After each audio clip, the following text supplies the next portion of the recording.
The red emergency lights turned the hallways of Research Station Talis into rivers of blood. Riley Foster pressed her back against the cold metal wall and listened to the screams echoing through the ventilation system. 3 years she had worked at this facility. 3 years of watching them poke and prod at creatures who never asked to be here. Now one of those creatures was free. The intercom crackled. All personnel evacuate immediately. Subject 17 has breached containment. This is not a drill. Riley knew Subject 17. Everyone called it that like it was just a number in a database. But she had watched it every day through the observation glass. Watched how it moved. How it thought. The other scientists saw a monster. Riley saw something else. The creature was a Ravith, one of the most dangerous species in known space. 8 feet tall when it stood upright. 4 arms ending in claws that could tear through steel. Black scales covering its entire body. Eyes that glowed yellow in the dark. The galaxy feared the Raviths. Every child knew the stories. They were predators. Killers. Nothing more. But Riley had spent 3 years watching this particular Ravith. She saw patterns. Intelligence. When the guards shocked it with electric prods, it didn't just react with rage. It remembered which guards were cruel, which ones just did their jobs. It had favorite spots in its cell. It traced patterns on the walls with its claws. Complex geometric shapes that repeated and evolved over weeks. That wasn't animal behavior. That was art. The facility director, Oren, had refused to listen to her reports. He only cared about one thing. The company that owned this station, Apex Corporation, wanted to weaponize the creatures they captured, turn them into living weapons for corporate wars on frontier worlds. Subject 17 was scheduled for transfer today. They were going to ship it to a combat training facility. The Ravith must have known. Somehow it knew. Riley moved through the corridor toward the observation wing. The evacuation shuttles were on the other side of the complex. She would never make it there in time. The station's layout flashed through her mind. She had studied every blueprint. There was a service corridor that might still be safe. Behind her, something heavy crashed through a wall. She ran. The service corridor was dark. Emergency lighting hadn't kicked in here yet. Riley pulled out her portable light and swept it across the passage. Empty. She moved forward carefully. Her heart hammered in her chest, but she kept her breathing steady. Panic killed people. Clear thinking saved lives.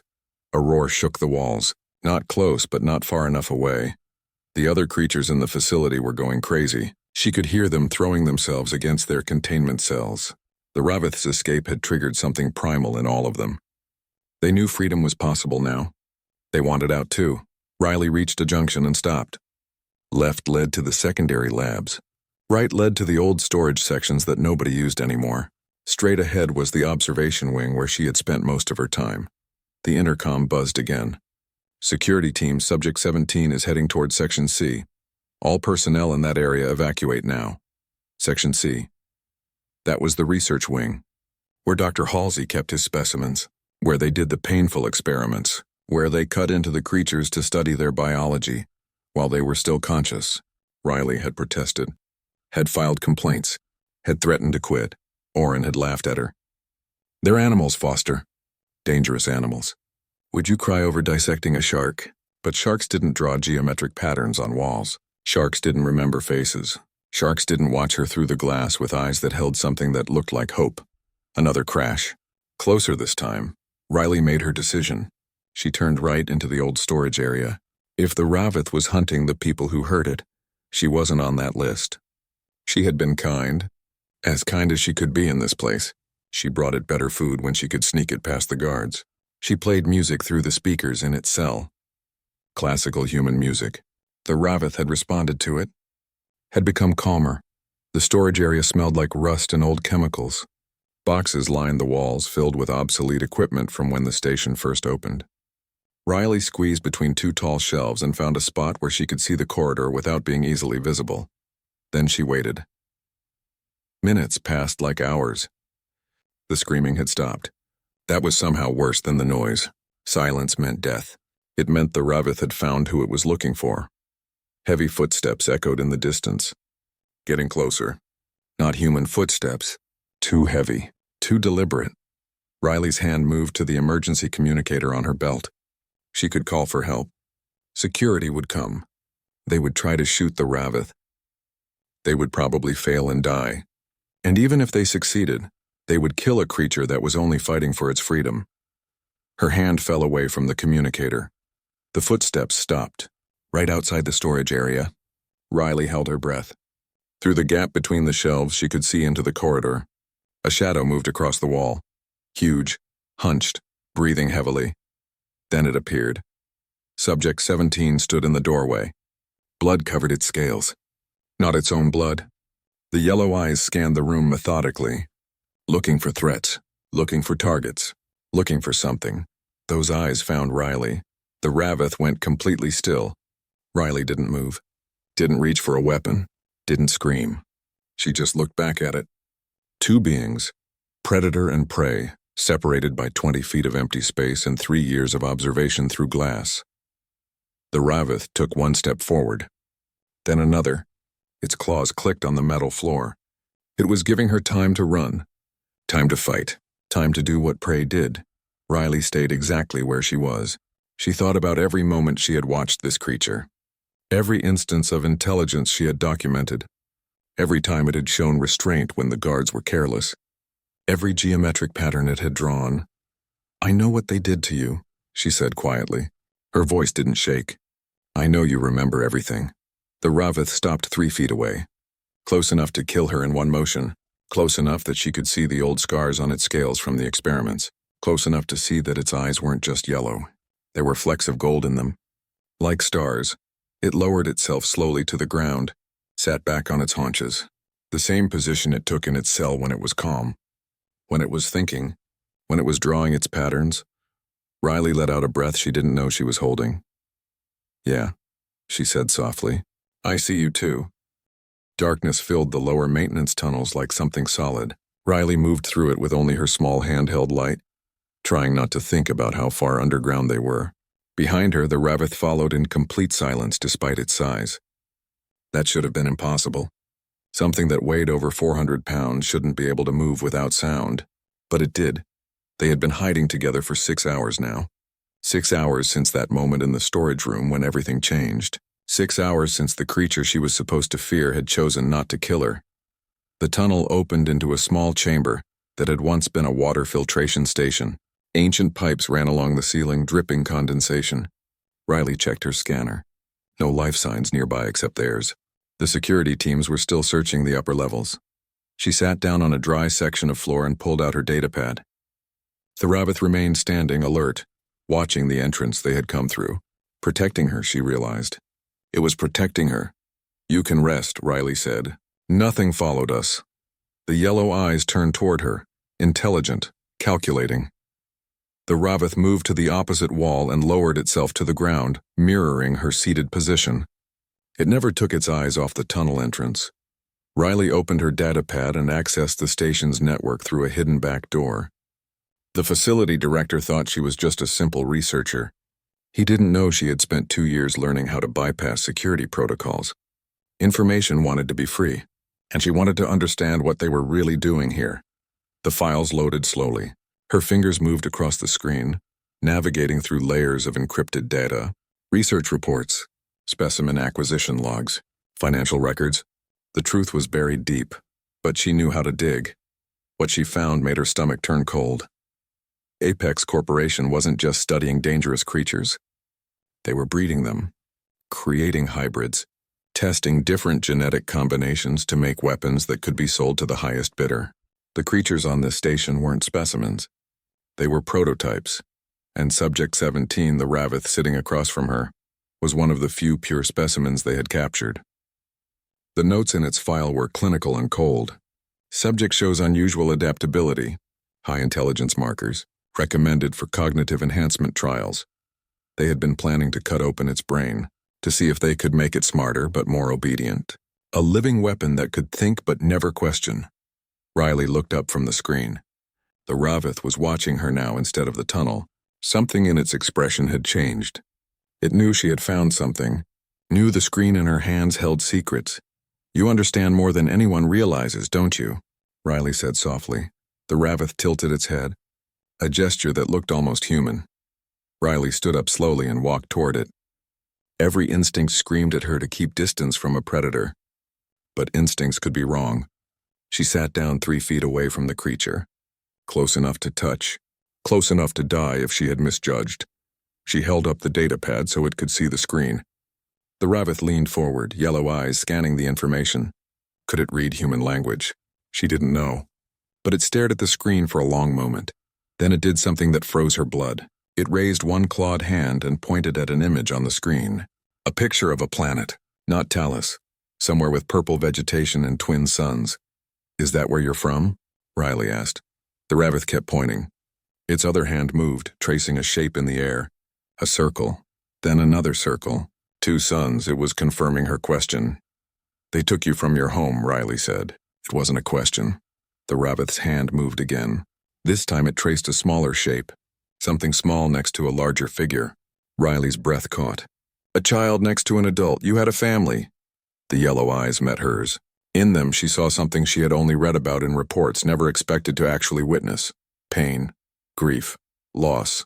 The same emotions humans felt. The same wounds that never fully healed? I'm sorry, Riley whispered. I'm so sorry. The Ravith lowered its hand. For a moment neither of them moved. Then the creature reached out slowly, carefully, and touched Riley's shoulder with the back of its claws. Not threatening, gentle, a gesture of acknowledgement. They stayed like that for several seconds. Human and Ravith. 2 beings from different worlds, different evolutionary paths, sharing grief in silence. A sound echoed from the tunnel. Footsteps. Multiple sets. The security teams had found the lower levels. The Ravith was on its feet instantly, positioning itself between Riley and the tunnel entrance. Its body language changed from calm to ready. Muscles tensed. Claws extended. It was preparing to fight. Riley grabbed her datapad and moved to the Ravith's side. Wait, she said. Don't kill them unless you have to. The creature looked at her, questioning. I know they're hunting you, Riley said quickly, urgently. But every person you kill makes it harder to prove you're not just a monster. If we're going to get out of here, if you're ever going to see your home again, you need allies. Dead bodies won't give us that. The footsteps were getting closer. Voices echoed down the tunnel. Check every chamber. It has to be down here somewhere. The Ravith's claws retracted slightly. It was listening, considering. 3 security guards entered the chamber with rifles raised. They saw the Ravith immediately and their faces went white with fear. Fingers moved toward triggers. Don't shoot. Riley stepped in front of the Ravith. The guards stared at her like she had lost her mind. Dr. Foster? What are you doing? Get away from that thing. It's not going to hurt you, Riley said, keeping her voice steady. Nobody needs to die here. It killed 6 people already, one guard said. His rifle shook in his hands. Step aside or we'll shoot through you. The Ravith rumbled behind her. A deep sound that vibrated in her chest, warning. But it didn't attack, didn't push her aside to get at them.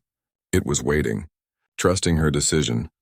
The people it killed were torturing it, Riley said, for 3 years. What would you do if someone locked you in a cage and cut into you while you were awake? Would you just accept it? The guards exchanged glances.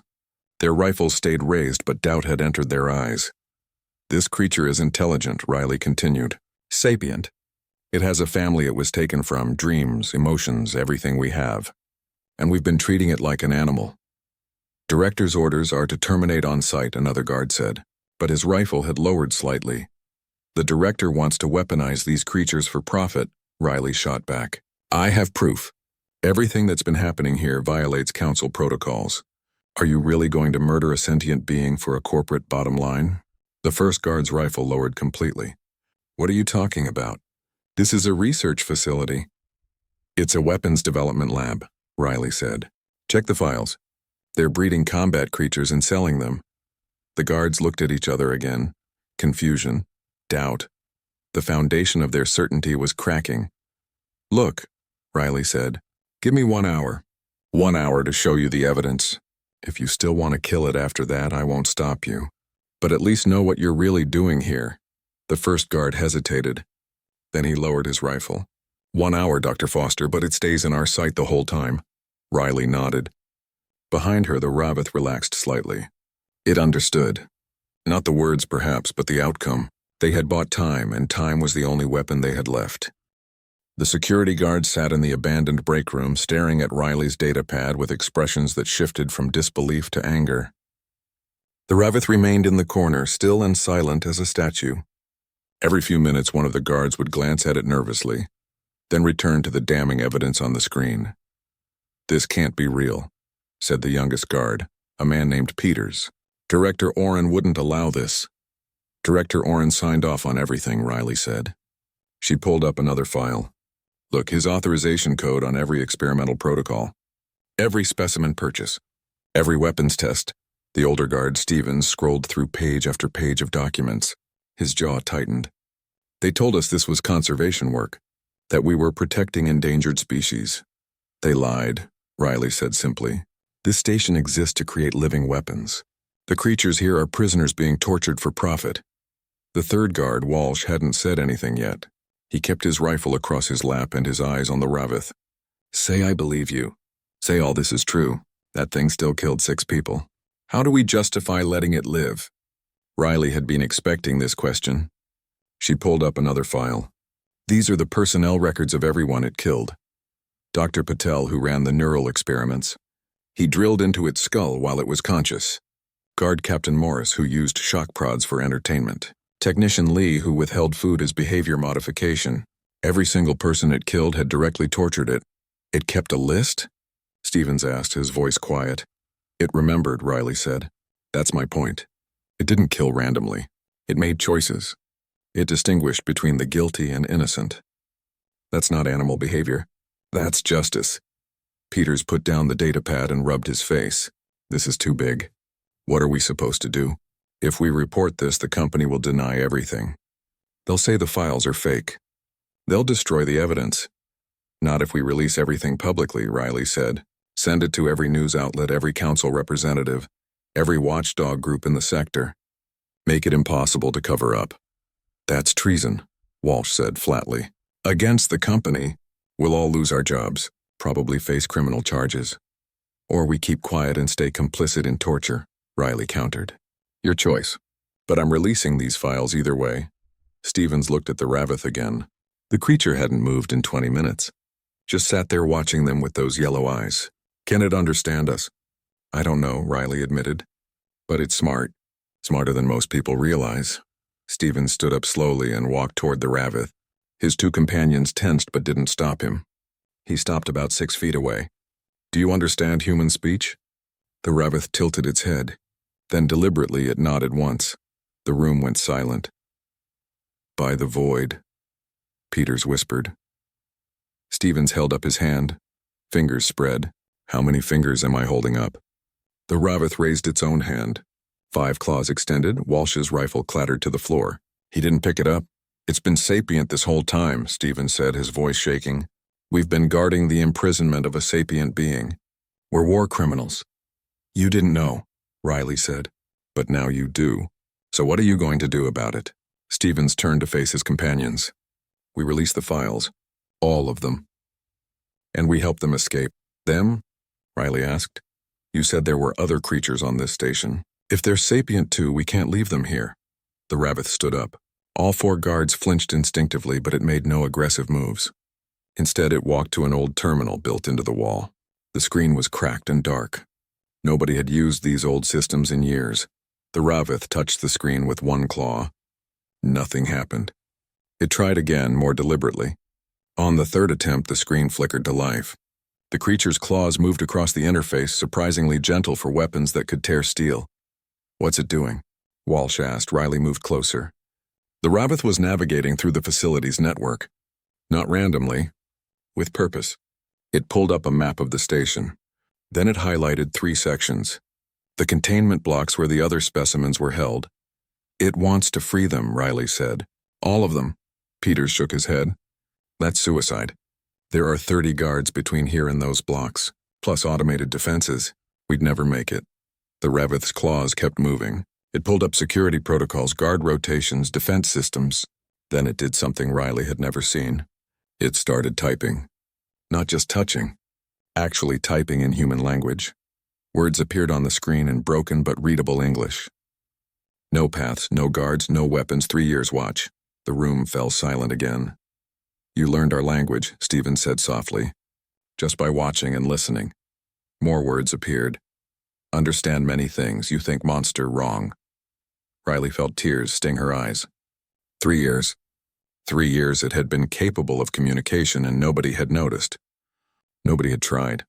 They had been so convinced it was just an animal that they never looked for signs of intelligence. I'm sorry, she said. I should have known sooner. Should have done something sooner.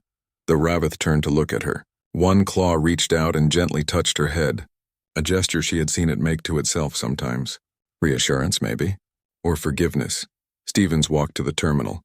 Show us the plan. If we're doing this, we need to do it right.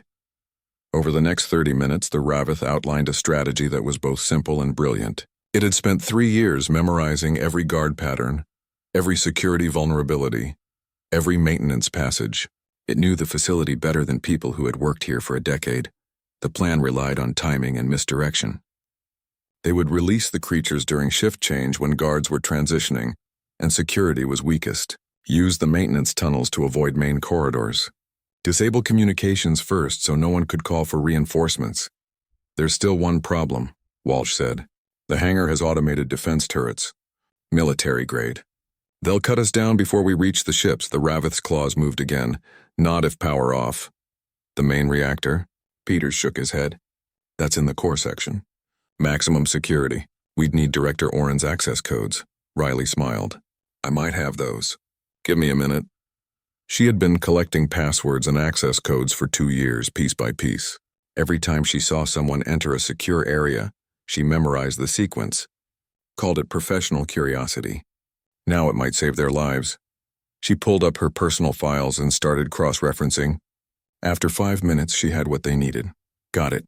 But shutting down the reactor will give us maybe 15 minutes before the backup generators kick in.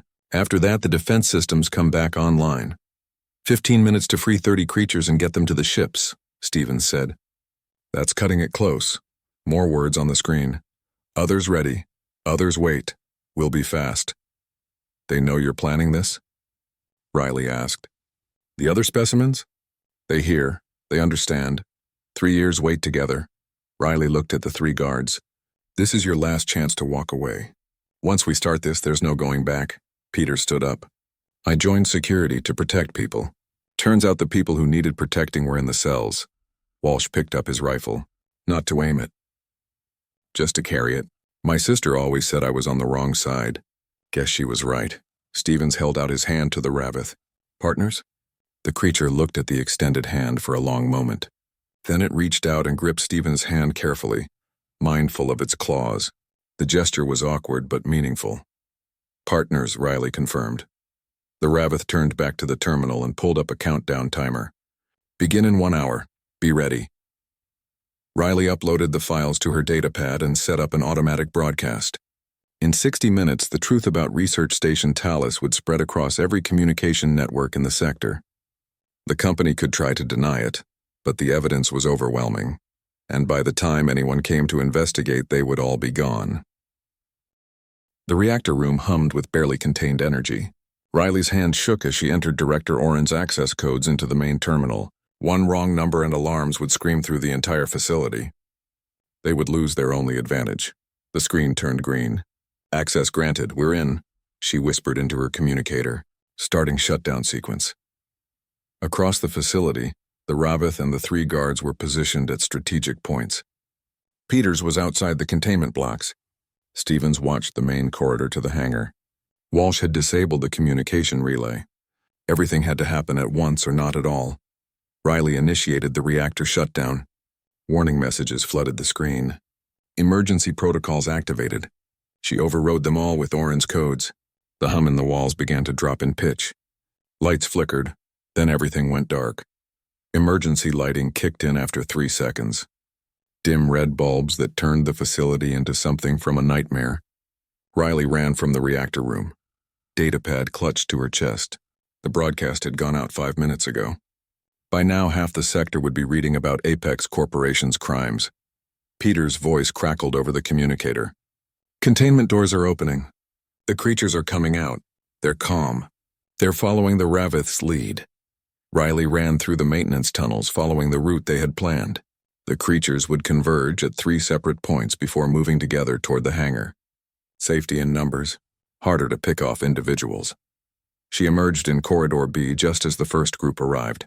6 creatures of different species, a tall, thin being covered in crystalline scales, something that looked like a wolf but walked upright, a creature with too many eyes and tentacles instead of arms. Each one had been locked in a cell for months or years. Each one was now free. They saw Riley and stopped. Uncertain. She was human. Humans were captors, torturers. Why should they trust her? The Ravith pushed through the group and stood beside Riley. It gestured to her, then to the creatures, making it clear she was with them. Under its protection. The creatures moved forward again. Stevens's voice came through the communicator. Security team incoming from the east. 6 guards with stun weapons. Do not engage, Riley said quickly. Let them see the creatures are peaceful. Are you crazy? They'll shoot on sight. Trust me. Riley turned to the Ravith. The guards are coming. Can you tell the others not to attack unless attacked first? The Ravith made a sound. Not a roar. Something more complex. A series of clicks and rumbles that carried down the corridor. The other creatures responded with their own sounds. They were communicating. An entire conversation in seconds. The security team rounded the corner and froze. 6 armed guards facing 30 freed creatures. Weapons came up. Fingers moved to triggers. Wait, Riley shouted. She stepped forward, placing herself between the guns and the creatures. Don't shoot. They're not attacking. Step aside, Dr. Foster, the lead guard ordered. We have authorization to use lethal force. On sapient beings? Riley pulled out her datapad. Check your messages. Check any newsfeed. The whole sector knows what's been happening here. You shoot them, you're not security guards. You're murderers on camera. The guard hesitated. He pulled out his own communicator and his face went pale as he read the incoming messages. What did you do? I told the truth, Riley said. Now you need to decide. Are you going to be on the right side of history or not? The guard looked at his team, then at the creatures. The Ravith stood perfectly still, making no threatening moves. The other creatures did the same, waiting, showing restraint they had no reason to show. The guard lowered his weapon. Go. Get to the hangar before the backup generators come online. Riley nodded her thanks and the group moved past the security team. No violence. No bloodshed. Just people making the right choice when it mattered. The hangar was chaos. Peters and Walsh had arrived with 2 more groups of creatures. Stevens was trying to get a transport ship powered up, but the systems were dead without main power. They had maybe 8 minutes before the generators kicked in. I need someone who understands ship systems, Stevens called out. One of the creatures stepped forward, the one with too many eyes. It moved to the ship's control panel and its tentacles spread across the interface. Touching, reading, understanding. Through some sense humans didn't have. The ship's engines coughed to life. How did it do that? Walsh asked, amazed. They're all intelligent, Riley said. We just never bothered to find out what they were good at. More ships powered up. The creatures worked together, using their different abilities. The crystalline one interfaced with computer systems through some kind of electrical connection. The wolf creature had incredible strength and ripped open a jammed door. They were a team now, united by suffering and the promise of freedom. Then the alarm started. The backup generators had come online early. We need to go now, Peters shouted. Director Oren's voice boomed through the hangar speakers. All personnel lock down the hangar. No ships are to leave. Lethal force is authorized. The hangar doors began to close. Massive metal barriers that would trap them inside. The Ravith sprinted toward the control panel. It was fast, but the doors were faster. They would seal before it got there. Riley ran after it. She was closer, smaller. She slid under a falling crate and reached the panel 3 seconds before the Ravith. Her fingers flew across the controls. Override, emergency release, director's codes.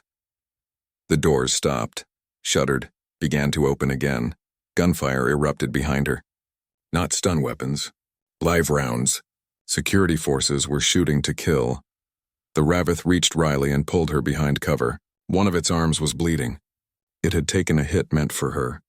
Around the hangar, the other creatures were scrambling for the ships. Most made it. Some didn't. Riley saw the crystalline creature fall, its body shattering like glass. Get to a ship, Stevens shouted at Riley. We'll cover you. The 3 guards who had helped them were returning fire. Not to kill. Shooting over heads. Creating confusion. buying time. Riley and the Ravith ran for the nearest transport. The wolf creature was already at the controls. They climbed aboard. Peters came running with 3 more creatures. Walsh was right behind. "Where's Stevens?" Riley asked. Walsh's face was grim. "He's buying us time. Said someone had to or we'd all die here." Through the ship's window, Riley saw Stevens standing in the middle of the hangar, firing at control panels, destroying equipment, making it impossible for anyone to close the doors. He was making himself a target.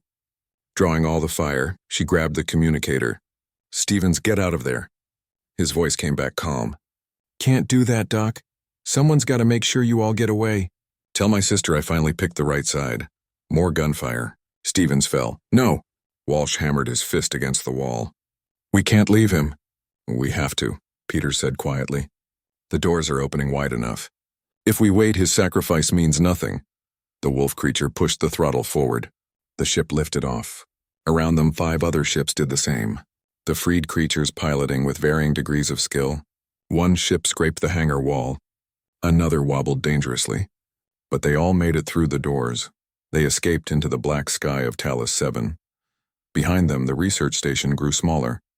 Emergency lights flashed across its surface. Ships would come after them eventually, but for now they were free. Riley looked around the cramped interior of the transport. 15 creatures of different species huddled together. The Ravith pressed cloth against its wounded arm. Peters and Walsh sat in shock, processing what had just happened. "Where do we go?" Walsh asked. Riley pulled up a star chart on her datapad. "There's an unclaimed planet in this system. Refuge 9. It's habitable but undeveloped. No corporate presence. That's where we're running to," Peters said. "An empty planet?" "It's better than a cell," Riley said. "And it's just temporary. Those files we released are already causing chaos. Council investigators will get involved. The company will face consequences." The Ravith made a sound. Its claws moved across a spare datapad, typing slowly with its good hand. "Not run, start new." Riley looked at the creature who had changed everything. Who had shown restraint when it had every reason for violence. Who had trusted her when trust should have been impossible. "You're right," she said. "We're not running. We're beginning something new. A place where species treat each other with respect. Where intelligence is recognized no matter what form it takes." The Ravith nodded. Then it reached out and touched Riley's hand gently with the back of its claws. The gesture from before. Understanding. Partnership. Behind them, research station Talis grew distant. Ahead of them, an empty world waited. Freedom had cost them dearly. Stevens was gone. Several creatures had died in the escape. They were fugitives now, criminals in the eyes of corporate law. But they were alive. They were together. And they were free. That was worth everything. 2 years had passed since the escape. Refuge 9 had transformed from an empty wilderness into something that defied easy description. It wasn't a human colony. It wasn't an alien settlement. It was something entirely new. Riley stood on a hillside watching the sunset over their growing community. Below, structures of mixed design dotted the landscape. Some buildings followed human architecture. Others were shaped for species with different needs. A dome for the crystalline beings who had survived. Low, wide structures for the ground dwellers. Tall towers for those who preferred height. The Ravith approached from behind. Riley had learned to recognize its footsteps. Even after 2 years of relative peace, it still moved like a predator. Some things were too deeply ingrained to change. "The council ship will arrive tomorrow," Riley said without turning around. "Are you ready?" The Ravith sat beside her. Its claws had healed fully from the escape. It was stronger now. They all were. Freedom and good food and the absence of fear had changed every survivor. It pulled out a datapad. Over the past 2 years, its written English had improved dramatically. "Ready, but worry they not listen." "They'll listen," Riley said. "They have to. Your existence proves sapient species have been enslaved and tortured. The Council can't ignore that. Council ignore many things before." Riley couldn't argue with that. The files she had released 2 years ago had caused an investigation. Apex Corporation faced fines. Some executives were arrested. But the company still existed, still operated. The changes had been surface level, cosmetic. That was about to change. A small creature approached them. One of the young ones born here on Refuge 9. A hybrid of 2 species who had found each other in the camps. The child was playing with a toy Peters had carved from wood, innocent, unaware of the horrors its parents had survived. The Ravith reached out gently and patted the child's head. The young one chirped happily and ran back toward the settlement. "You think they take children too?" the Ravith typed. "Over my dead body," Riley said flatly. The next morning, a council diplomatic vessel entered orbit. Riley, the Ravith, and Peters stood in a clearing they had designated as a landing zone. Walsh was with the other settlers, ready to evacuate if things went wrong. They had learned to always have an escape plan. The ship descended smoothly and settled onto the grass. After a moment, the hatch opened. 3 figures emerged. Ambassador Talbot was human, an older woman with gray hair and sharp eyes that missed nothing. She was flanked by 2 aides from different species, a 4-armed centaurian and something that looked like a floating jellyfish. Talbot approached with measured steps. She stopped 10 feet away and looked at the Ravith with undisguised curiosity. "You are the one they called Subject 17? The Ravith nodded. "I've read the files Dr. Foster released," Talbot continued. "Disturbing reading. If even half of it is true, serious crimes were committed." "It's all true," Riley said. "I have additional evidence if you need it." "That won't be necessary." The council's investigation confirmed most of the allegations. Talbot paused. "But confirmation and action are different things. The council faces pressure from multiple corporations. Apex isn't the only company engaged in specimen collection. Slavery," Riley corrected. "Call it what it is. They're enslaving sapient beings. That's the question, isn't it?" Talbot said. "Sapience. The council requires proof. Documented evidence of language, culture, abstract thought. Do you have that?" The Ravith stood and walked toward a nearby structure. It gestured for them to follow. Inside was what the settlers called the archive. Walls covered in drawings, writings, and symbols, some in human languages, others in scripts no human could read. Each species contributed their history, Riley explained. Stories from their homeworlds, art, mathematics, philosophy, everything the council's definition requires. Talbot's aide, the Centaurian, moved along the walls with wide eyes. "This is remarkable. Some of these star charts are more accurate than our own. And this mathematics, I've never seen this notation system." The Ravith picked up a data pad and typed, "We are not animals. We are people. Different bodies, same minds, same souls." Talbot read the words and something in her expression softened. "I believe you, and I'll report this to the council. But I need to be honest with you." The council moved slowly. "Political considerations, economic interests. It could take years to pass protective legislation." "We don't have years," Riley said. "Right now, corporations are capturing more creatures, building more facilities. Every day we wait, more sapient beings suffer." "I understand your frustration," Talbot said. "But I'm one ambassador. I can't change the system alone," the Ravith typed rapidly. "Then we change it, we show Galaxy who we are, force them to see." "How?" Talbot asked. The Ravith looked at Riley.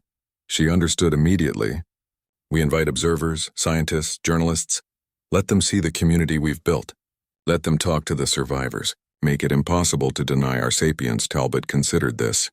That could work. Public opinion sometimes moves faster than policy. But you'd be exposing yourselves, making your location known. Corporations could send forces to recapture you. "Let them try," Peters said from the doorway. "We've built defenses, and we've learned how to fight for our freedom."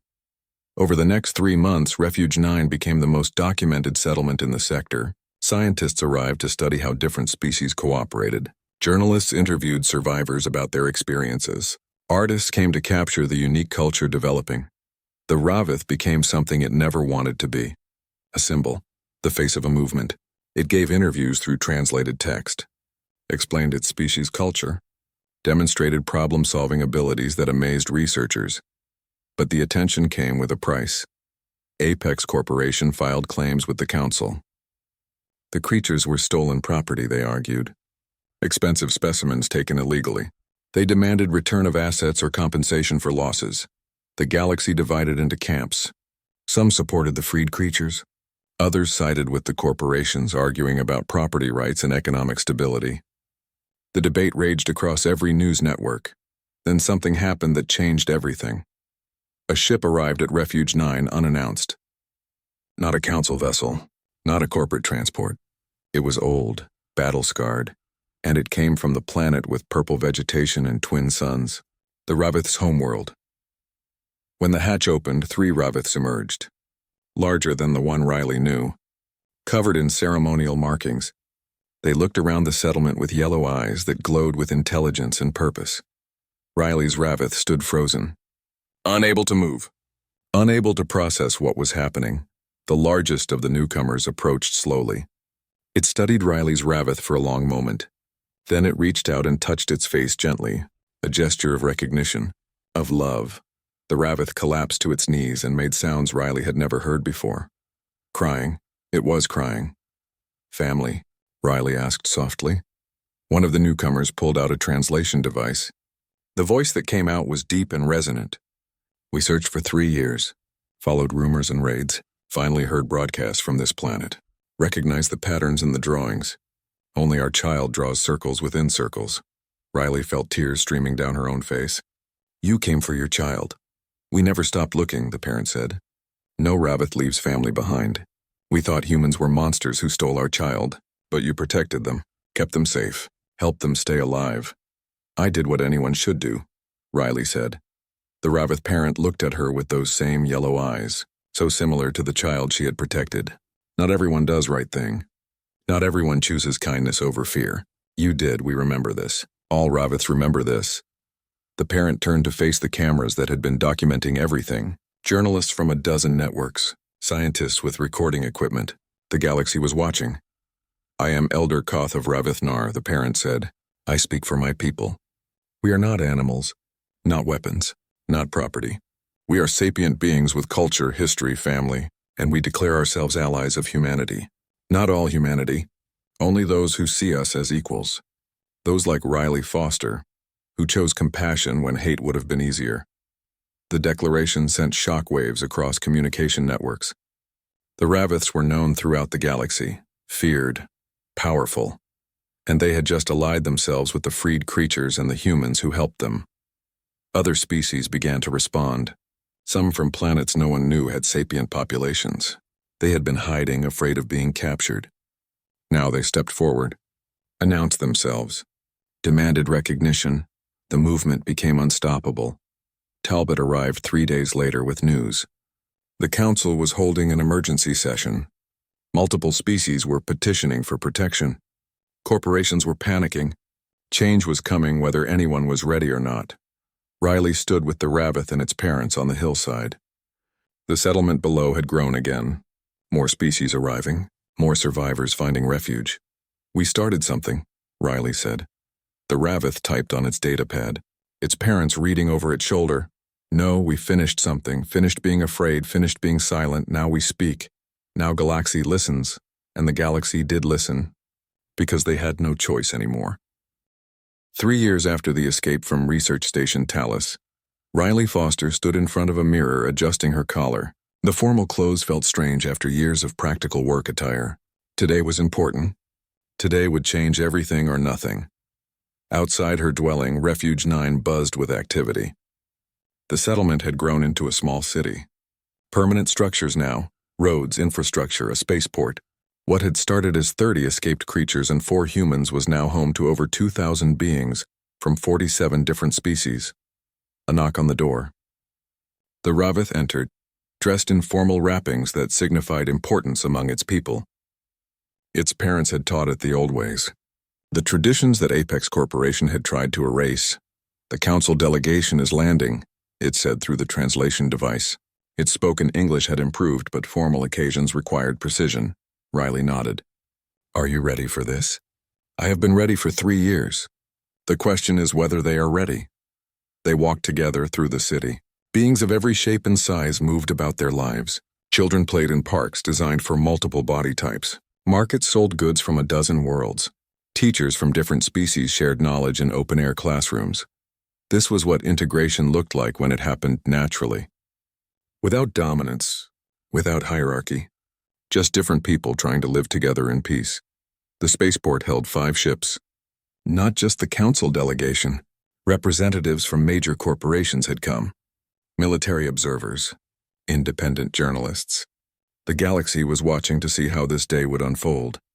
Ambassador Talbot emerged first. 3 years older, more tired. The political fight to get to this point had taken its toll. Behind her came council members from the major species. Humans, Centaurians, Archelians, Vorns, the powers that shaped galactic policy.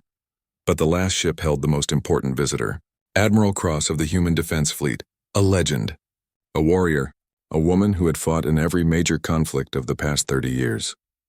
If anyone represented humanity's martial strength, it was her. She stepped off the ship in full military dress, medals covering her chest, a weapon on her hip, eyes that had seen too much death. Riley felt her stomach tighten. This could go wrong in so many ways. The official greeting ceremony was held in the central plaza.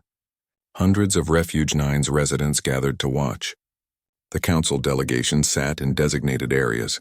The Ravith stood beside Riley on a raised platform. Ambassador Talbot spoke first. "We are here to determine the status of this settlement and its residents. The council has reviewed extensive documentation, interviews, cultural evidence. We have consulted with experts from every field, and we have reached a preliminary conclusion." She paused. The plaza fell silent. The beings residing on Refuge 9 demonstrate clear markers of sapience: language, abstract thought, cultural complexity, emotional depth. By any reasonable standard, they are sentient species deserving of legal protection. Relief washed through the crowd, but Riley knew this was only the beginning. "However," Talbot continued, "preliminary conclusions require final confirmation. The council has sent Admiral Cross to conduct a field evaluation. Her assessment will determine whether formal recognition is granted." Admiral Cross stood. She walked to the center of the plaza. When she spoke, her voice carried authority that made people straighten instinctively. "I have spent my life defending humanity from threats. I have fought creatures that would devour us without thought. I have killed when killing was necessary. I do not make decisions about sapience lightly." She turned to face the Ravith directly. "You are called the Ravith. Your species is feared throughout known space. Every military trains soldiers how to survive encounters with your kind. You are classified as apex predators, as existential threats." The Ravith stood perfectly still, yellow eyes meeting the Admiral's gaze without flinching. "I have read reports about you specifically," Cross continued. "How you killed 6 people during your escape. How you have trained others in combat techniques. How you could kill everyone in this plaza in under 3 minutes if you chose to." Murmurs rippled through the crowd. Riley started to step forward, but the Ravith made a small gesture. "Wait." Cross walked closer. Close enough that the Ravith could strike her. Close enough that her weapon would be useless. "But I have also read how you showed restraint when restraint should have been impossible. How you protected the weak. How you chose mercy over vengeance again and again. So I need to understand something." She stopped directly in front of the Ravith. "If you are as dangerous as reports claim, why haven't you killed us all? Why build a city instead of an army? Why peace instead of war?" The Ravith was silent for a long moment. Then it reached for its translation device. But before it could type, it did something unexpected. It set the device down. Then it spoke. In halting, broken English. The first time Riley had heard it use spoken words. "Because," the Ravith said slowly, "being strong means choosing when not to hurt. Being powerful means protecting those who cannot protect themselves. My people know this. We have always known this. Your people forgot that strength without wisdom is just violence." Cross's expression didn't change. "You speak our language?" "I have been learning. For 3 years. Listening, practicing when alone. Wanted to show council we can communicate, can grow, can change." The words came faster now, more confident. "You fear us because we are predators. But humans are predators too. You conquered your world. You spread across stars. You fight wars. Yet you call yourself civilized. Why?" "Because we have laws," Cross said. "Ethics. We restrain our violent impulses." "Yes," the Ravith agreed. "Exactly, we do same. We restrain, we choose. We are no different from you. Just different shape." Cross studied the Ravith for a long moment. The entire plaza held its breath. Then the Admiral did something that shocked everyone. She took off her cap, placed it under her arm, and bowed. A formal military bow of respect between equals. "You have proven your point," she said. "Sapience confirmed." The plaza erupted in cheers. But the Ravith wasn't finished. It turned to face the assembled crowd. Residents of Refuge 9, council members, corporate representatives, journalists, and it spoke clearly, making sure everyone heard. "We want recognition. want protection, want rights. But we want something else too. We want to thank humans who helped us. Humans like Riley Foster. Like Stevens who died to free us. Like Peters and Walsh who risked everything. The Ravith looked at Riley. Then it did something from its own culture. A gesture its parents had taught it. A bow of profound respect. But not the simple bow Cross had given. This was different, deeper, more meaningful. It went to one knee, placed all 4 claws on the ground, lowered its head until it touched the floor. Complete submission. The highest honor a Ravith could give. Every other Ravith in the plaza mirrored the gesture. Then one by one, beings from other species joined them. The plaza filled with creatures bowing to a single human woman who had chosen kindness over cruelty. Riley felt tears streaming down her face. "Get up," she said softly. "Please get up. You don't bow to me." The Ravith raised its head, not bowing to human, bowing to person who saw person in me, who risked everything to free us, who taught Galaxy that compassion is strength. Admiral Cross watched this with an expression Riley couldn't read. When the Ravith stood, Cross approached Riley. "Dr. Foster, you have created something unprecedented here. A multi-species community based on mutual respect rather than dominance hierarchy. The military could learn from this." "The military?" Riley asked, confused. "Integration protocols," Cross explained. "If we recognize these species as sapient, they become potential allies. Potential citizens. Your model here could shape how humanity interacts with new species we encounter." Ambassador Talbot joined them. "The Council is prepared to make an official announcement. Full legal recognition, protection under sentient being laws, and we're establishing Refuge 9 as a special diplomatic zone." "A bridge between species, what does that mean?" Peters asked, emerging from the crowd. "It means this place becomes a symbol," Talbot said. "Proof that different species can coexist, can thrive together. It means funding, protection, and responsibility. The Galaxy will look to you as an example." Riley looked at the Ravith. "What do you think?" The Ravith's claws moved across its translation device. The words appeared on a large screen for everyone to see. "We started as prisoners, became refugees, now we become something new. We become hope." The formal announcement was made an hour later. Broadcast across every network. The Council's unanimous decision. Legal recognition of sapient status for 47 species. Protection laws. Anti-slavery legislation. Corporate reform mandates. Apex Corporation's stock collapsed within hours. 3 other corporations followed. The entire industry of specimen collection imploded. It wasn't the end of the fight. Legal battles would continue for years. But the foundation had shifted. The Galaxy had changed. That evening, Riley sat on her favorite hillside with the Ravith. The 2 of them watching the sunset like they had so many times before. "I never wanted to be important," Riley said quietly. "I just wanted to do the right thing." "Doing right thing made you important," the Ravith replied in its improving English.